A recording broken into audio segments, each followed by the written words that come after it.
Whether you're self-taught, you just graduated from college, you took certifications, or you went through a coding boot camp, whatever you did, if you're about to get your first job in tech, these are the 5 things that you should consider before you take that first job offer. Stick around to the end of this video.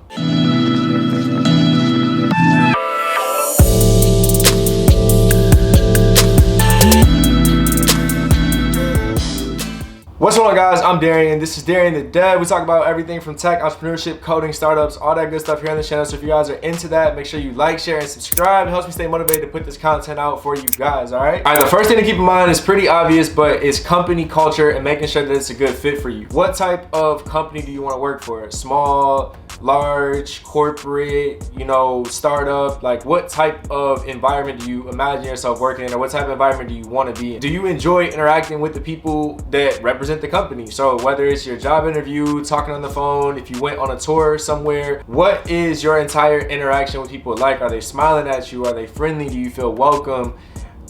Those things are very, very important, I think, to telling you the things that you won't really know right away. Like, do they blame each other when things go wrong? Do they hold each other accountable? Do they hold themselves accountable?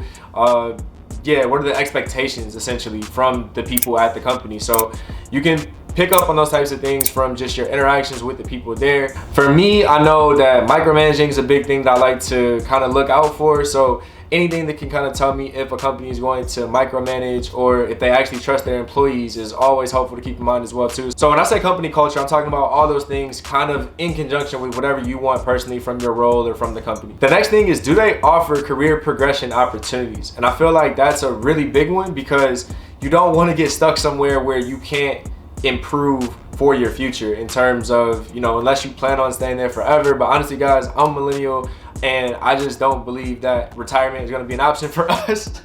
So with that being said, we're going to have to continually improve our skills and find ways to become more valuable for other jobs in the future to stay competitive in this super fast changing job market, right? So with that being said, you don't want to get stuck somewhere who is not going to either encourage you to upskill and train and get new skill sets, or that is not going to allow you in the role itself to really get skills that are going to make you competitive for the future. It could be access to Udemy or LinkedIn Learning or Pluralsight. So those are all really important things. I think, if your company is paying for that, for you to have access to it, they really want their people to constantly be getting better, constantly growing. So I think that's really important for me anyway, when I'm looking at different companies. I think that's something you guys should keep in mind when you're looking to go into tech, because the job market is always going to be changing so much and so fast that you're going to always have to be learning new things. And if the company encourages you to do that, then they understand that and they want you to be better for the future. So the third thing is going to be seek multiple offers.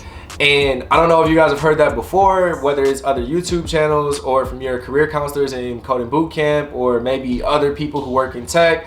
I hope you guys have heard that before, but I definitely have had my own experiences with that, and I would completely second anybody who recommends seeking multiple offers instead of just taking the first one that is offered to you. I actually made a video about turning down my first 2 job offers after coding bootcamp, so I'll link that somewhere up here. You guys can go watch that. But essentially what happened was, the first job offer was for a non-technical role or a non-coding role, and I had just come out of a coding bootcamp, and I felt like I didn't put that time and energy in to learn how to code to get a job to do basically glorified data entry, and I wanted to use the skills that I was using out of coding bootcamp.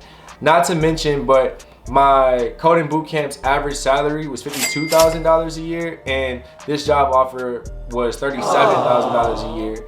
And then I turned that job offer down. I turned down the second job offer for different reasons. And then when I took the third job offer, I actually made $55,000. So it ended up being like, I think an $18,000 difference or something like that. I'll do the math and I'll put the number up here. But yeah, so not taking that first offer, was really important in me getting more money, a better offer, and it allowed me to wait it out until I got a job that allowed me to use the skills that I got from coding bootcamp. And if I hadn't have done that, then I feel like I would have possibly lost those skills, or just not been as in demand after, a year or something at a job where I'm not coding, you know, I don't think I would have been as competitive for another job in the market. Number 4, we kind of already touched on this a little bit, which was basically just doing your research when you get the offer about the job market itself, and just make sure that you're gonna actually have a competitive job in terms of pay and also the skill set. We need to go ahead and roll that into number 5, which is just make sure that you'll gain relevant work experience for the future. And like I said, you can work at a job where you can be a developer, but the stack that you're working in might not be competitive for the future at all. You could be working in a very outdated language where it's very specific and very niche to a certain job or company, and that's not going to guarantee that when you leave that job you'll be able to get another software development job if, you know, 3 to 5 years have blown by and you haven't been working on your own programming skills or learning the new hot things that are out that companies are using. And yeah, that's very, very important. So make sure that when you take the job offer, that it's going to also enhance the odds that you'll be more valuable for future positions. So those are the 5 things I think you guys should consider when you take your first job offer in tech. I hope y'all enjoyed that. Let me know down in the comment section below what you guys think. Also check out the description box for my free intro to coding bootcamp course. It's got everything in there I wish I knew before I went to coding bootcamp. Only cost your email address. Make sure you guys check that out. Make sure you guys like, share, and subscribe if you enjoyed this video. It really helps me stay motivated to put this content out for you guys. And this is Darian with Darian the Dev. I'll see you guys next video, all right? Peace.